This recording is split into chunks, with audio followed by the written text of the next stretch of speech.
Good afternoon and welcome. Welcome to First Tuesday.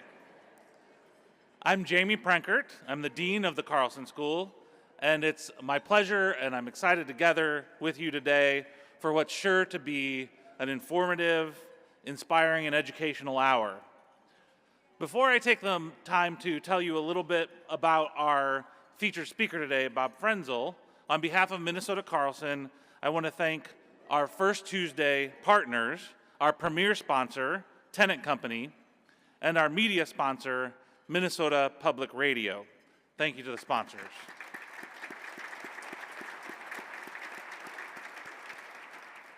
And of course, I want to give a special thank you to the many Carlson School of Management and University of Minnesota alumni and supporters who are in our audience today.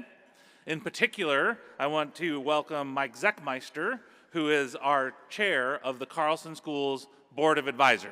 Thanks, Mike. I want to also thank the benefactors who are here today, including the Carlson School Investors Circle members. The Investor Circle is the school's annual giving society, and it recognizes the school's most ardent and committed individual supporters. So welcome to all of you as well.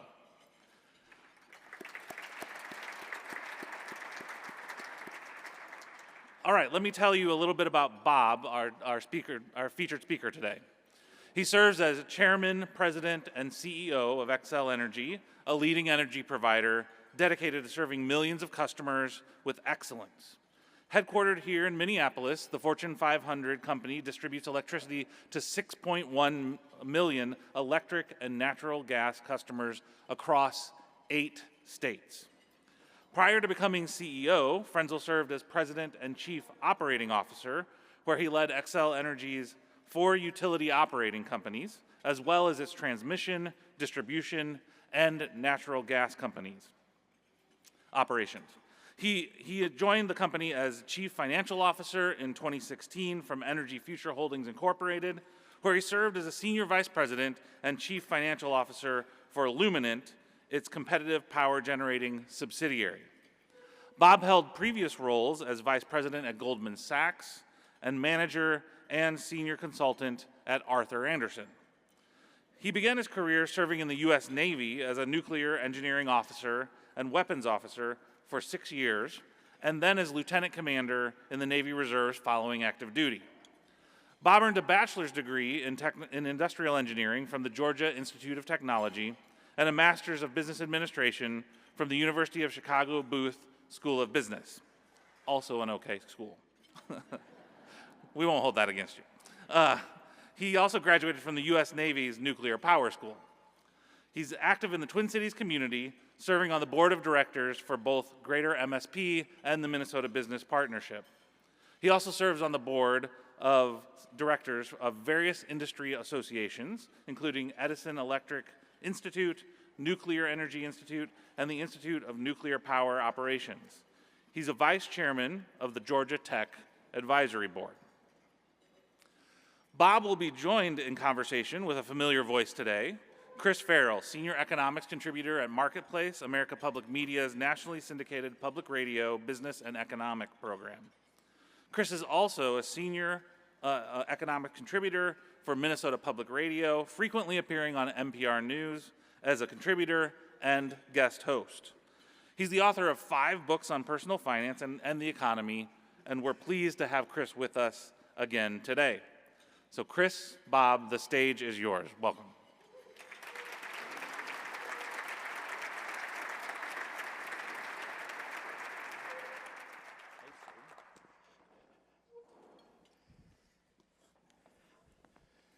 Well, I'm really looking forward to this. I have a lot of questions to ask you. We have good questions coming in from the audience. Great to be back. Thanks for having me.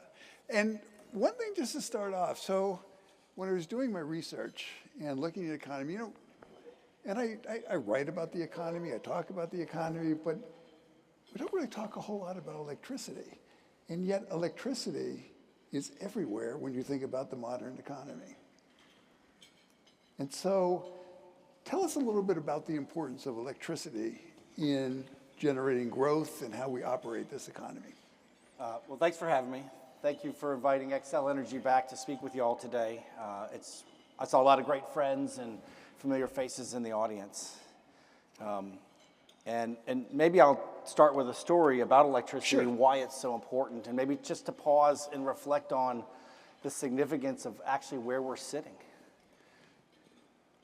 You know, this university and our company share a geographical history that is inexplicably linked to the St. Anthony's Falls. The reason the university is here is because of the falls. The reason Xcel Energy is here is because of the falls.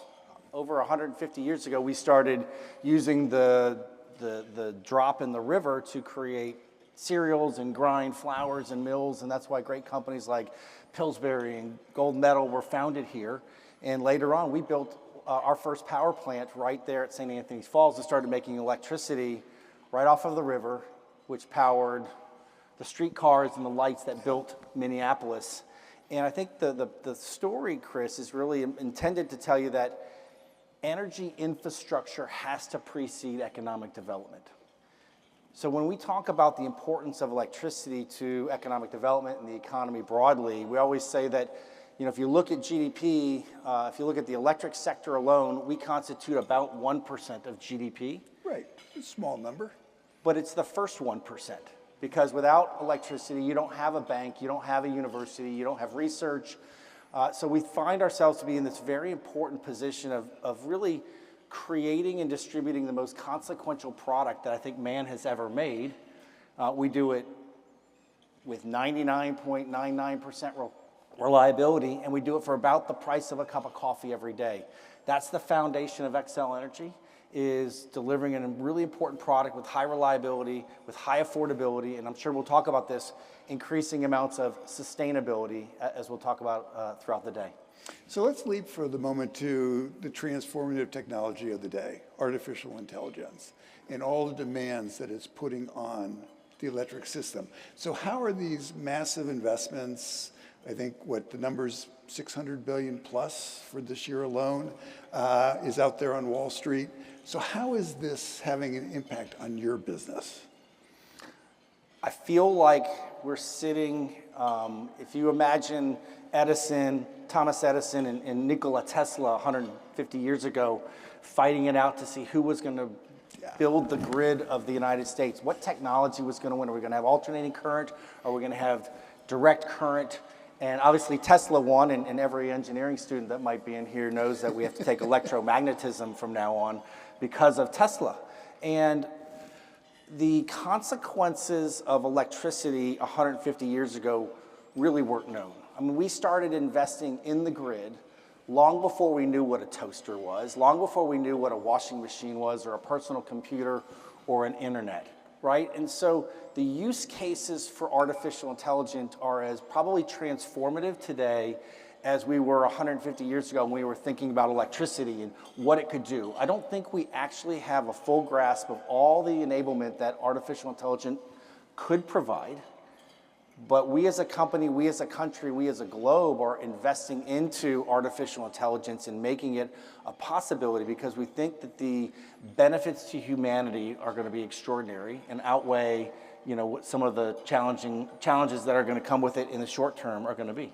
So with all the uncertainties, it can be a transformative technology, but then you have real capital investments being made. And so so there's all this uncertainty out there, but you have to make these investments to stay in the game. It's amazing how much money is getting positioned into the artificial intelligence arena. You quoted $600 billion. When I add up all the money that the hyperscalers or the Mag 7, the Googles, the Amazons, the OpenAIs, the Oracles of the world are investing in infrastructure in 2026 alone, it's about $600 billion.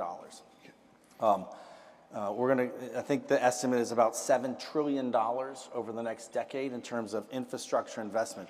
And that's hard. That's real physical factories, concrete, steel, wires, cables. And to put that into perspective, last year, the entire electric utility industry as a whole spent $200 billion on transmission and distribution infrastructure. So just to put the size and the scale of the investment that's getting made, and these hyperscalers and data center developers, are building massive factories. And inside the factories, they're putting massive computers, right?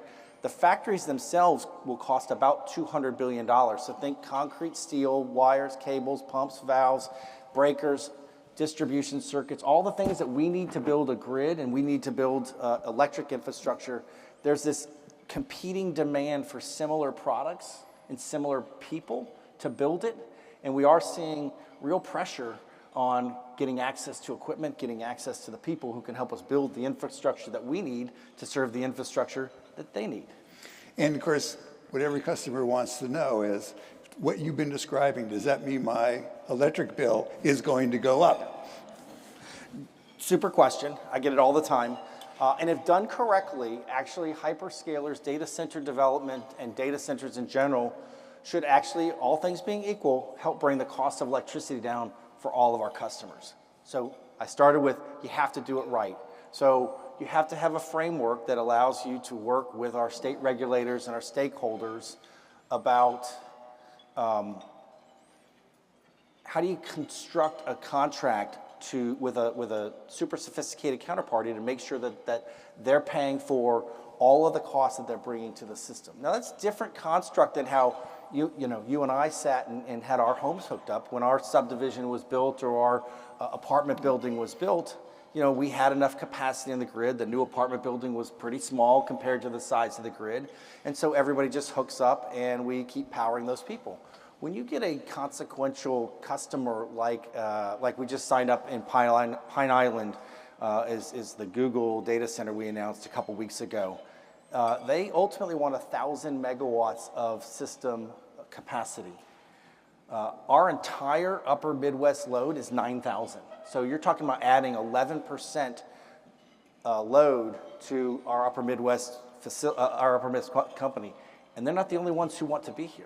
We're a very attractive region for these folks. So how do we make it beneficial for them? So we have this very large fixed investment that I'll call the grid. And it's poles and wires. And when you put more units of production through that same fixed asset, the price per unit comes down. So these guys are going to hook up to a transmission grid that already exists. We don't need to build a new transmission grid for them. And therefore, the price for the transmission grid for everybody should come down. Now, I have to build a new power plant for them. In this case, I have to build 4 new power plants for them to power the 1,900 megawatts of renewable energy that they're going to get powered with, but they're going to pay for all of that new generation themselves. And we do this in partnership with our regulators at the Minnesota Public Utilities Commission. We create what's called a tariff, which is a contract between us and them, and the commission approves it and makes sure that it holds all people in this building harmless while they bring net benefit to the system. So just for a moment, like looking ahead 10 years, because you have all this investment money come in, and this is long-lived investments. Is there a new grid being built? I mean, because right now we're looking at these bottlenecks, these price pressures, there's greater demand than there is supply, but markets work. So where are we at like 10 years from now? So let's put it in perspective. The US grid has about 1,250 gigawatts of installed generation capacity. In the next 5 years, we need to add about 65%. So that's like less than 5% new generation needed to add to the grid. We don't need a whole new grid. We need to make the grid that we have more efficient, which we can do through technology. We need to add new net generation that feels like a lot, because you read it in the newspaper, you read on the Wall Street Journal, you read in the New York Times, we don't have enough electricity. We'll have enough electricity. But we have, as a country, been slow to add net new generation across the United States because we've had very low load growth as a country across the last 15 years. So for the last 15 years, we've been adding about 1% population growth and we get about 1% energy efficiency out of our system. We've been basically flat electric load growth for the last 15 years. So we haven't had to add a lot. So this is new muscle for us, and we are working as fast as we can with stakeholders and landholders and communities to build generation as fast as we can. But the grid's intact, the grid's in good shape, the grid can handle the load that we need. We're gonna have to build new transmission lines. They take 5 to 10 years to site, permit, and build. We're gonna have to add new power plants, and they take 3, 4, 5 years to site, permit, and build. But we've got enough signals that we're moving fast as an industry, we're moving fast as a company, and I think we're going to be here and meet the moment. So you have a background, nuclear engineering, been in the power business. How are you looking at AI? I mean, because you have, you can open, you can say the Wall Street Journal, New York Times, listen to Minnesota Public Radio, and this is the greatest thing that has happened to civilization, or Outside of electricity. outside of electricity, and that, or this is, the destruction of life is the way we know it. I started at the outset saying I think artificial intelligence can be an amazing and consequential invention. And we've been working on this. This is not new. We've been working on AI for 50 plus years. In fact, I serve on the board of my alma mater, Georgia Tech, and I got schooled one day at a board meeting about how we've been doing AI at Georgia Tech for like 50 or 60 years. What's really changed is this learning model and the large learning models and the agentic AI that comes with that, and how we think we can use that to replicate human thinking. Today, our large language models are operating at effectively genius capacity, right? They have about 160 IQs. If you take Grok or Copilot, all these are operating right around genius level. We think by the end of the decade, they'll operate at 1,000 IQ. Think of what we can do with a 1,000 IQ machine, and by the end of 2040, a 10,000 IQ computer machine. So the things that we can unlock, I think, are almost incomprehensible for me today. So what are we doing as a company? We think, there's two paths that we think you can utilize for artificial intelligence. There's sort of the, plant the 1,000 seeds and see what blooms. That's like give the tools to everybody in your company, let all the smart people figure out how do you improve process and technology with these new tools. And, that's gonna happen naturally. People are intellectually curious, and they're determined to come and work and do what's best for our customers every single day. The other is, what big bets are we going to make as a company? Where are our big focus areas? Where do we think we can drive substantial change using artificial intelligence? And the first one starts with the grid. I said we have to make the grid smarter. We have to be able to analyze the grid for multiple scenarios much faster. I mean, today, when we take a resource plan, which is how we think about adding generation and transmission into the upper Midwest region, that used to take us a month to put all the inputs in, turn the crank, see if we got a good answer, turn it again, run a different scenario. We can do that in hours now. These are massive supercomputers where we can do scenario analysis on the permutations that happen inside the U.S. electric grid, or at least our portion of it. And then we can analyze faults. It used to be we'd have human engineers, electrical engineers, bulk system electrical engineers, transmission engineers analyzing faults. We could do a couple big faults, analyze them thoroughly. Now we can use computers to working on scenarios and systems that we can analyze every fault that happens on our system in real time and build a better system more cost efficiently and more effectively for the use of everybody in this room and everybody in the region. So those are just minor use cases for us, but big bets that are going to take real technology, real intelligence, and real what changes to the way we do business inside the walls of the company, all for the benefit of our customers and for the benefit of the country who needs electricity, needs it reliable, needs it affordable. So what excites you about, when you're thinking about inside your company, where do you see AI, give us an example where you really see AI having a transformative impact. What starts at the intellectual curiosity of the individuals. I mean, I just think that the buzz inside the company and the energy and the people that we're attracting to this industry is so consequential that it's terrific. We, 35 years ago when I got into this industry as a nuclear engineer in the Navy, I don't think people are like, well, what are you doing going into the slow and sleepy power business, right? Who knew that we'd be on the front page of the New York Times and the Wall Street Journal? And that has an amazing knock-on effect on the attitude of the people that work at the company, the energy that they show up every day and they bring to the table that allows us to do all the great things we do for our customers. And we're attracting talent to this industry like we never have before. So it's been a lot of fun. The challenge with it is everybody wants to hire our people too. Everybody needs a transmission planner. Everybody wants a generation expert. Everybody wants to know how the electric grid works so they can build, derivative AI products to work in and around our sector. So it's been fun, it's been exciting at the people level. I do think that the most interesting thing for me, just from the sheer science perspective of it all, is really what we are doing around the grid and how we can analyze the grid with speed and with expertise. And I see our partners at the Midwest IS over here. I know they're doing the exact same things we are with computers, making sure that we can do scenario analysis. I mean, look, we have a sustainability goal as a company and as a country that we're trying to accomplish. You know, if you'd have asked me 25 years ago, how much wind can you put on your system today? We'd have told you 25 years ago it was 3 to 5%. There are days we operate in the upper Midwest with north of 75% wind energy blowing at any given time. The science behind that, the need to integrate wind into the system. When do we send the gas plants and the batteries the signals because the wind is slowing down that we can ramp up the battery, and then behind that we ramp up the gas plant to make sure that we can keep 100% reliable energy for you. So we have really moved the needle on renewables and integration in the upper Midwest here, and I think that, you know, the computer power of a more technically capable grid science is going to help us do even more of that.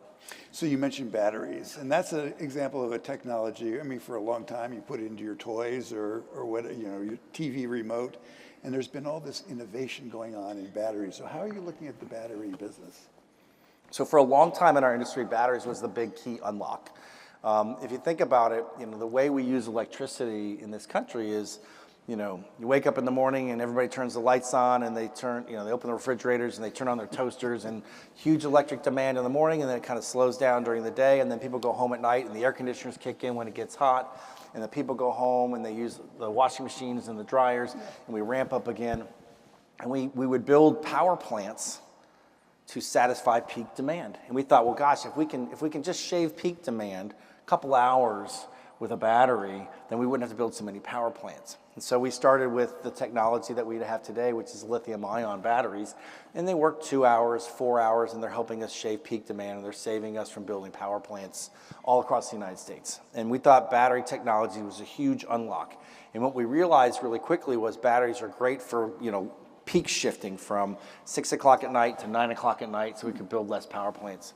Now we want to peak shift for days. We want to move wind energy from Tuesday and Wednesday this week when it's blowing hard to Saturday and Sunday when it's not blowing as hard. So we want a longer duration battery. So we created we are founding, we're key partners in a new technology with a company called Form Energy, and this is a part of our Google battery deal, our Google data center deal as well. But Form Energy is a 4-day long battery. So it's made of iron oxide. So the good part about iron oxide is it can be made right here in the Iron Range.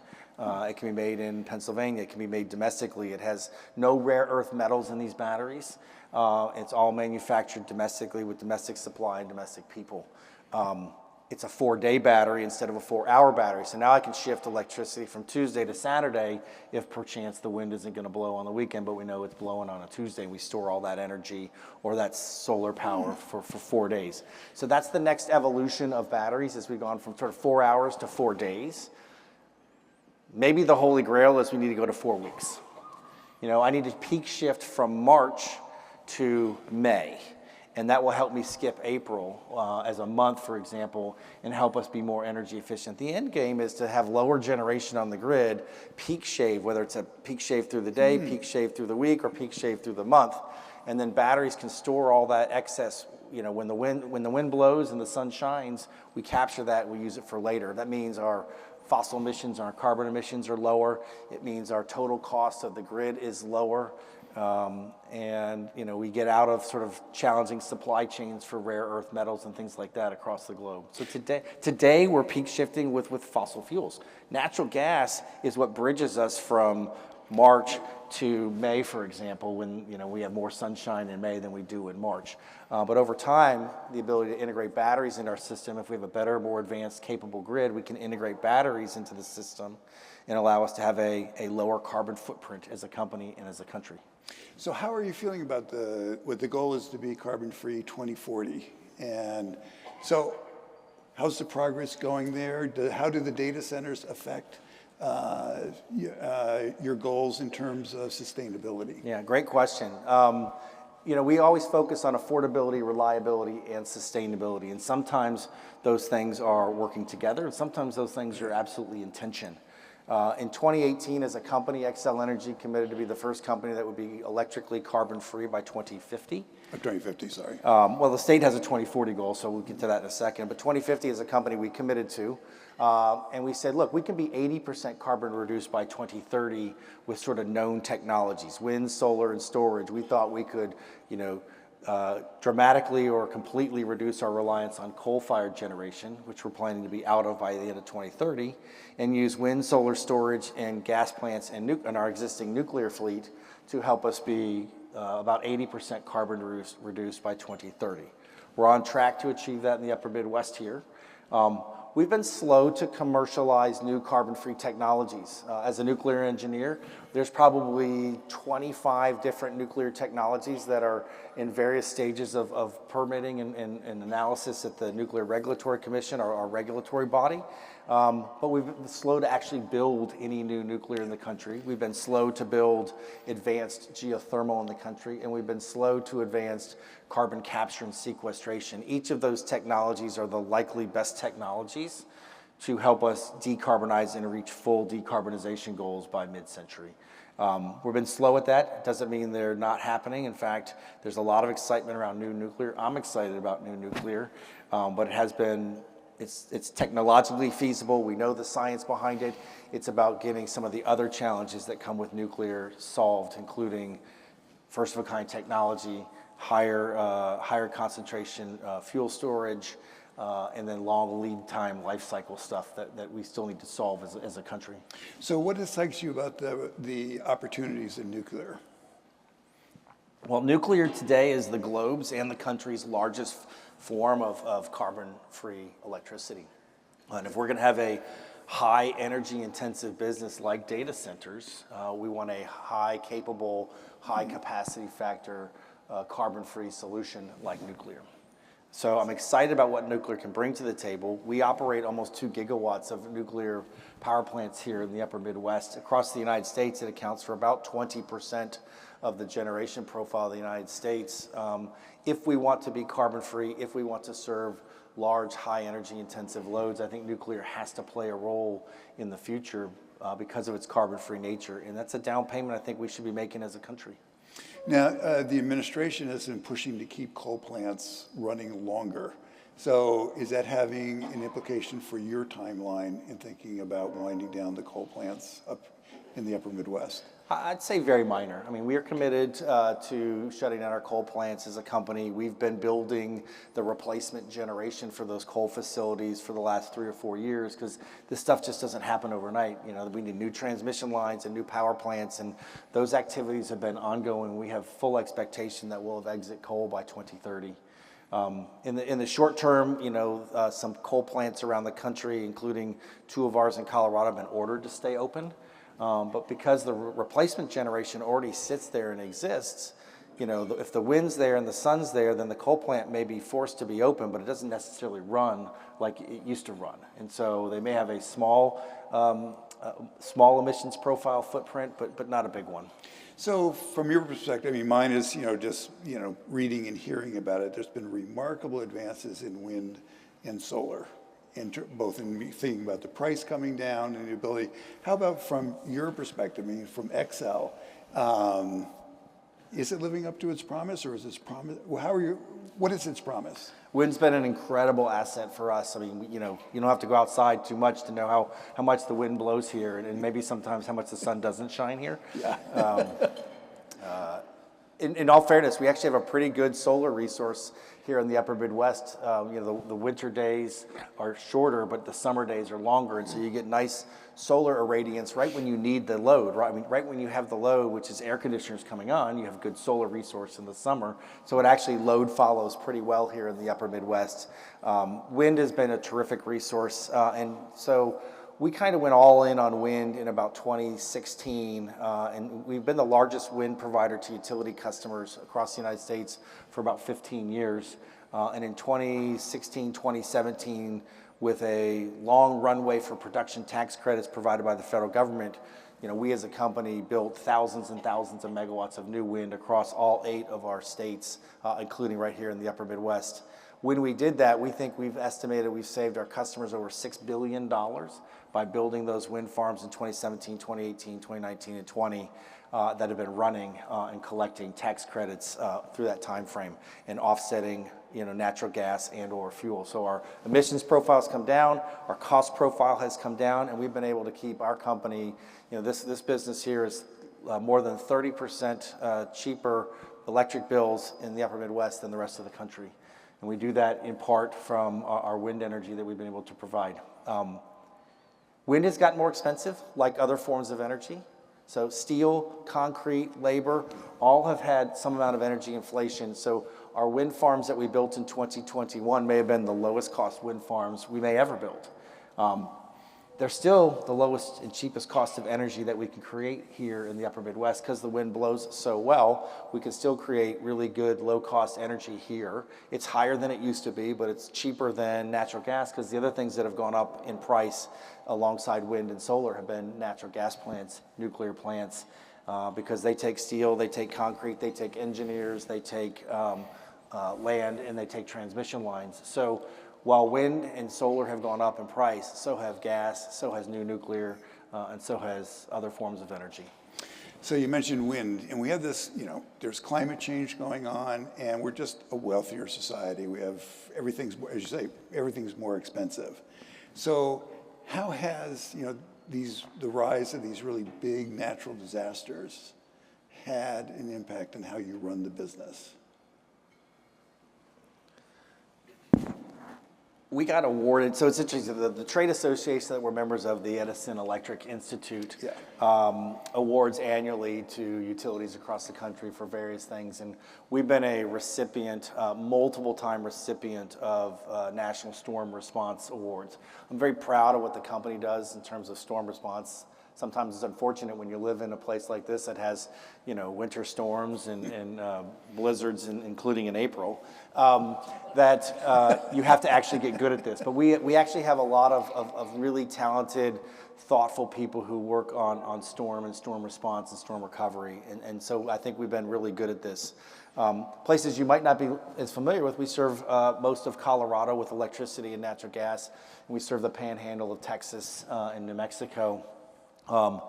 Windier, drier, more tornadoes, more storms, more derechos, a word that I didn't even know what that was 6-8 years ago. So the weather volatility has certainly gone up. We very much design a view of weather volatility into our forward engineering and how we're building the grid for resiliency going forward. I talked at the outset of having 4 nines of reliability, and that's really important for us. It's, as our economy across the country and across our 8 states that we serve, our customers are becoming more and more reliant on electricity than they used to be. I'll give you a perfect example. Half of our electric sales growth in the next 5 years is going to come from the oil and gas industry. We serve the panhandle of Texas and New Mexico, the Permian and the Delaware basins of the United States, the most prolific natural gas resources in the country. And the Chevrons, the Exxons, the XTOs of the world are mining oil and gas in the Southwest, and they're doing it with electricity. They used to do it with diesel, they used to do it with natural gas. They're now doing it because they're concerned about their own Scope 1 carbon emissions, so they want to use our carbon-free electricity to power their compressors, power their jackup rigs, and so a lot of our electric load is existing oil and gas wells in the Southwest that are converting from diesel-fired and natural gas-fired to electrically powered. So really fascinating how we as a company are helping other sectors to decarbonize their footprints by having a highly carbon-free footprint ourselves. So do the electric vehicles, the EVs, do they have much of an impact? We're really excited about EVs. I'm currently driving my 3rd EV now. I encourage everybody to have an EV. And mostly because I think they're better cars. They're quiet, they're fast, they're low maintenance. They do come with a slightly higher upfront cost, although those have been coming down dramatically. And they do have, fewer, gas stations across the United States. But for the most part, we think electric vehicles are an incredible resource. Much like we talked about data centers adding the ability to bring the fixed cost of the grid down for all customers. Electric vehicles actually bring the cost of the grid down to customers as well. There was a study here in Minnesota that said that every electric vehicle that we add to the distribution grid creates $10,000 worth of value to the grid itself. So you bring in because you're using this very fixed cost distribution grid asset, and you're putting more units of production through that. And if you control the time at which you charge, generally at night, we have a lot of excess capacity on the grid at night. There's a couple hours of the year where the grid's at max capacity, but for most parts of the year, the grid has a lot of capacity to take on more load. And if you bring more load onto it, then you divide the cost of that fixed asset amongst more units of production, and it's better for everybody. That's economic development in our business. That's why as utilities across the country, we're leading partners for states and municipalities around economic development. We want to attract new customers to the region. It brings jobs, it brings property tax, but it also brings the price of electricity down. And I want to make a shift to labor. And I think all of us have had, the skilled labor that comes when we lose our power, the lights don't come on, and you get the text messages. Happens very rarely, Chris. Very rarely. Very rare. Just the one or two times that it has happened. Where are you finding your skilled labor? A great question. I had the opportunity to sit with Neil Kashkari, our Fed president, about 2 months ago for their annual kickoff and talk about economic development in the 9th region of the Fed. And we talked a lot about labor. And are you seeing softening of labor markets? Are you seeing acceleration of the labor markets? And I think we're seeing a lot of mixed signals around the United States, because if you're in the energy infrastructure business, we're seeing a lot of real labor demand. Whether you're a bulk electric system engineer, an environmental engineer, whether you're doing a tradesman in concrete and steel. These data centers have got to be. So the labor around building data centers is really a lot of the same labor that we need for our linemen, our pipe fitters, our welders, people who build power plants and build the grid out for us. We're seeing people who are working with data centers trying to build these massive computer factories across the country. So we've seen a demand for labor in the trades. We see it in engineering across our sector. That may not be true across the whole of the economy, but what I see is real demand needs and a real partnership that we as a company are doing with some of our partners in services businesses. So think engineering, procurement, and construction firms. Try to get a construction firm to show up and help build a power plant today. They'll tell you got to wait 3 years and get in line. It's really that's a real supply chain problem. It is they're great problems because it's leading to a lot more new good jobs. Yeah. I think our median employee, we just struck a new contracts with our IBEW partners here. Those are great jobs that our linemen and our pipe fitters have here in the upper Midwest. If we can create more of those jobs, the whole economy benefits, the whole society benefits when we create great middle class jobs when we do that. And so that demand is really doing that. I think there are jobs around the fringes, particularly that are sort of, I'll call them AI susceptible, that are getting pressured. Whether you're a student coming out of college today and you want to go into a certain field, and that field maybe have more pressure from AI science than others, and that's going to happen. I think we have to it's incumbent on us as a society to recognize the challenges and the pressures and make sure that we have the labor and the labor signals where we need them to make sure that we have the labor supply 3 and 5 years hence when the work is there. And how about it as a company? Because you also want younger people to be coming into the company and learning the skills, and I think we're in this low fire environment. So there's a number of factors coming together, but there's this growing concern about young college graduates and what does this mean for the early stage of building a career. It's even happening. I have a freshman in high school and a sophomore in high school, and they're asking me, Dad, what should we go to college for? What should I go study if I want to have a job, 6 and 7 years from now? That's really tough parenting advice, Yeah. So what do you say? What do you tell them? I tell them you have to know the tools. You know, you need to learn and not be afraid of technology. You need to embrace it. I mean, 60 years ago, if you're still working on a slide rule and HP was making calculators, you were probably not thinking about technology adoption like you needed to. Or if you were working in, if you were working in snail mail when email came out and you didn't adopt, you have to keep moving and adapting with technology. You need to be comfortable with the tools. You need to embrace the tools. But really, the critical thinking and critical reasoning is what I think we're getting out of, room full of students here.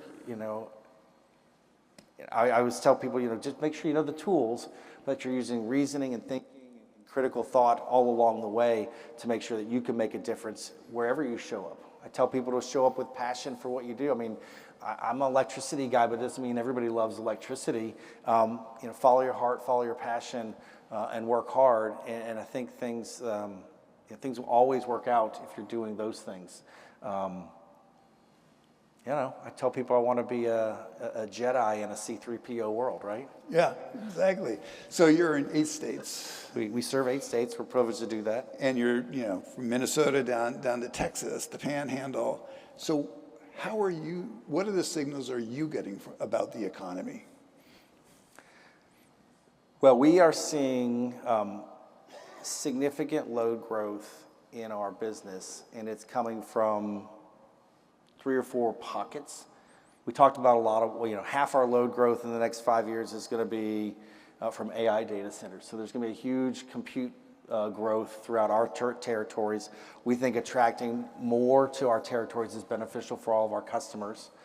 I talked about our oil and gas business and how that's booming, how they're sustainability focused and how they're working on their own Scope 1 emissions. We're still seeing continued load growth from electric vehicles, so vehicle adoption, and it's not as fast as it used to be, but it's still absolutely growing our business. And we're starting to see signs of real onshoring of manufacturing and advanced manufacturing around our service territories. We see it in Colorado, we see it here. I'm on the board of the Greater MSP and the Minnesota Business Partnership, and we see real interest in the region and growing manufacturing back here in the region. Well, that's exciting. I think Definitely so. exciting, very, very exciting. And how is the war with Iran, which obviously it's energy and the Middle East?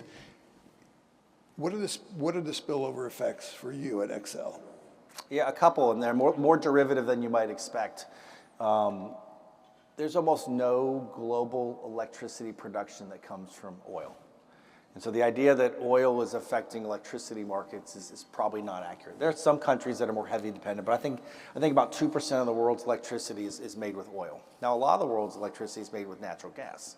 And so the region, including the Qatar LNG facility, is one of the world's largest exporters of liquefied natural gas, and that gas goes to a lot of production facilities, including power production and other chemical processes, ethylenes, propylenes, and things we need for everyday life.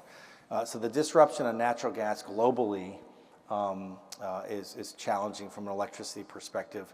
I will say, though, that the United States is relatively inoculated from the gas side of the disruption in the war in Iran. We make and export natural gas here. We are a exporter of oil, and so our physical supply constraint from the war in Iran is much different than the rest of the world, who are largely importers. We do have a knock-on price impact, more on oil. We're more connected globally on oil prices in the United States than we are natural gas prices. So the natural gas infrastructure and the amount of LNG that we export is kind of a fraction of what we use domestically. And so our ability to produce and make natural gas has been largely unaffected relative to how we think about oil. The knock-on impacts on our business, though, are more material. Number one, we were in a world where we thought we were going to see Fed cuts for rates. We now look like we could be flat or even Fed funds hikes. As a very capital-intensive business, we're going to spend $14 billion this year building infrastructure across our 8 states, and we need to raise both fixed income debt as well as equity, and both our equity and our debt are inexplicably linked to interest rates. So in a rising interest rate environment, it costs us more to raise capital. If it costs us more to raise capital, it costs us more to build the infrastructure that we need to run our business, and that ultimately, and over a long period of time, trickles through energy prices to our customers. And so that's how it's the biggest impact for us on the war in Iran. So I make a shift to a couple questions from the audience, and we're going back to AI and the data centers again.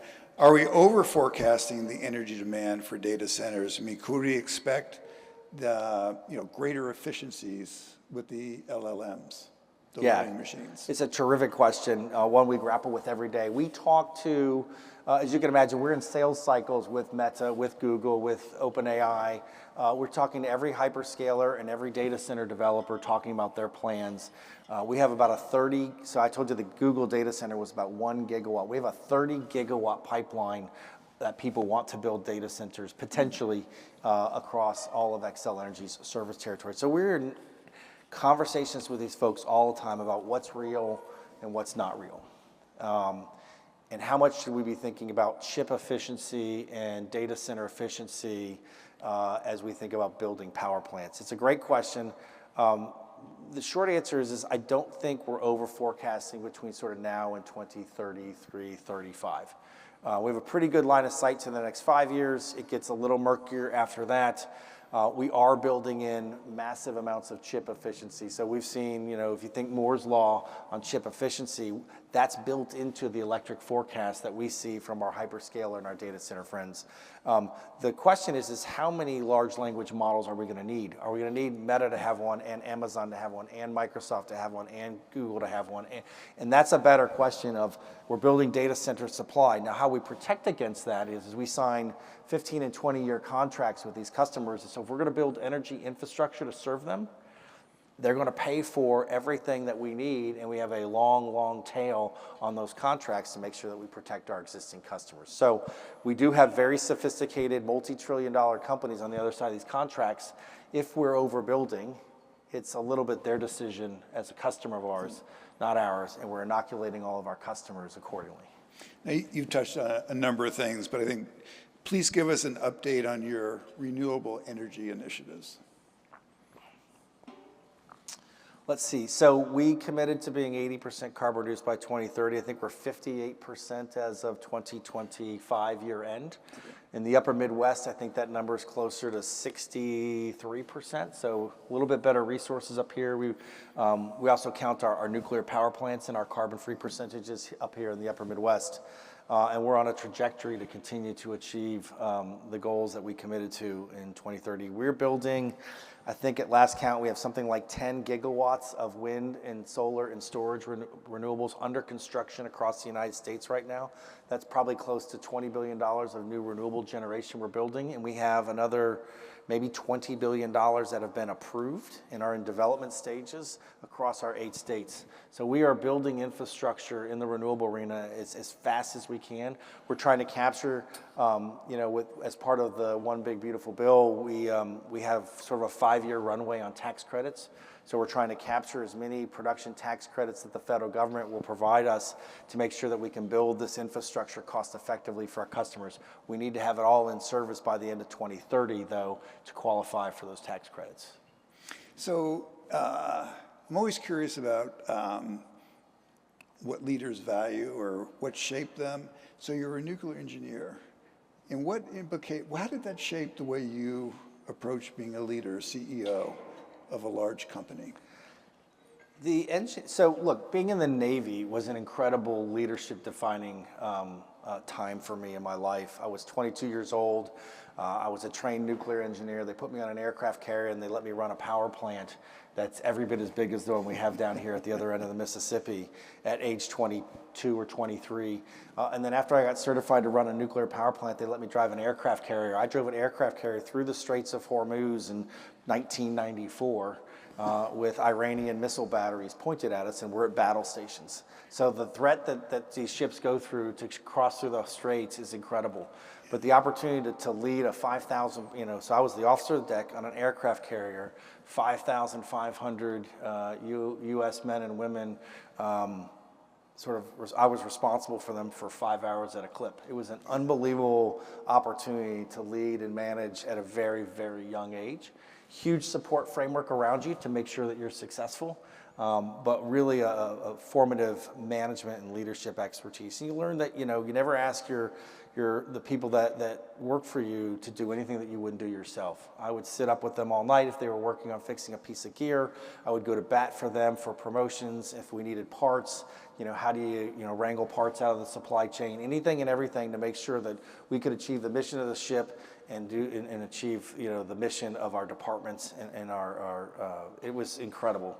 But it wasn't the only thing. I mean, I got to spend time at graduate school. I got to spend time on Wall Street.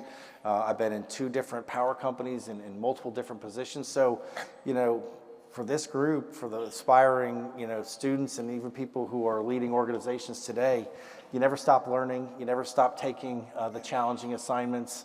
Make sure you're saying yes more often than you're saying no, and making sure you're taking real learning opportunities to get better every single day. I still challenge myself to accept responsibility and do things that are uncomfortable to try to make me a better leader and a better manager, but the experiences that I've had in all of those things have shaped sort of the guy sitting here in the chair with you. So with all that experience, what has surprised you being CEO? I got a piece of advice that said CEOs only do 5 things.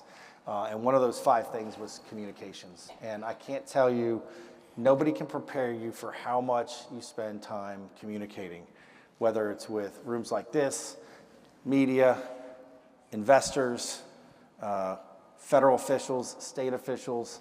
I would say 50% of my job. My chief communications officer is sitting right here on my left for very good reason.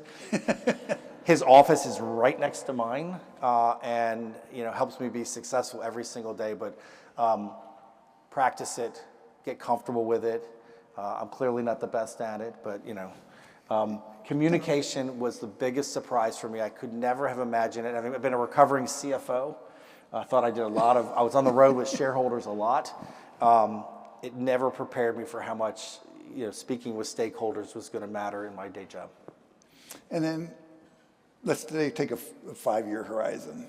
What are your goals for the company? We set very aspirational goals in 2018 to be have really make a meaningful dent in sustainability goals for the company. We have to do that and pair that with reliability and affordability. So I take those 3 together, high levels of reliability, high levels of affordability. Our customers enjoy 30% bills that are lower than the national average. We want to keep bills there. We want to keep our product affordable, not only for everybody in this room, but so that the businesses that you have the pleasure of running can make your products affordable. We know energy is an input. We talked about, building infrastructure early to make sure that you can have economic development. If we don't have affordable and sustainable energy, the businesses aren't going to locate here in the Twin Cities. They're not going to locate in Minnesota, and we're going to not achieve our goals for economic development for the region. So I think affordable, reliable, and sustainable energy are the goals that we continue to focus on at the company. And then last question, in your interview with Neil Kashkari, you talked about the importance of the word resilience. Why is that an important word? The world is, in my opinion, the world has become a very, it's a more challenging place to operate. And resiliency, to me, we talked a lot in this industry about reliability.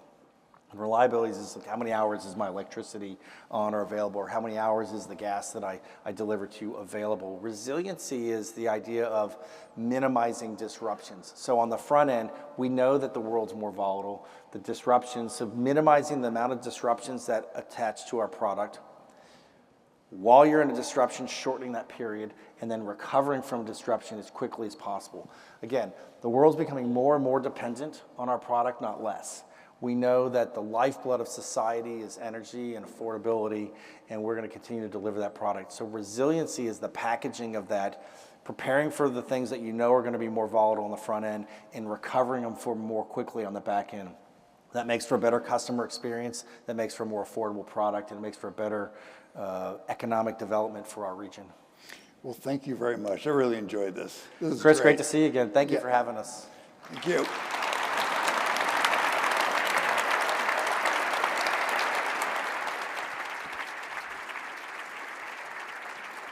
I want to, if you stay for just a moment, I want to say thank you so much to both Chris and Bob for a wonderful conversation. I know that I learned a lot during that conversation. I really appreciated your insights, and I'm always amazed at the grasp that our CEOs have across a broad range of knowledge, and sharing that with us is so great. So thank you for that. I also want to say thank you with a pair of branded Minnesota Carlson shoes. We know that Xcel flies the red in their brand, but the maroon and gold we think will look good on you. So thank you so much for your time. I also want to invite all of you to come to our next First Tuesday on June 2nd, where we'll be joined by Beth Wozniak, the CEO of nVent and a recent honoree as a Twin Cities Business Hall of Fame inductee. Until then, thanks once again for this wonderful session today. All of you have a great afternoon. Thank you. Thank you, Jamie.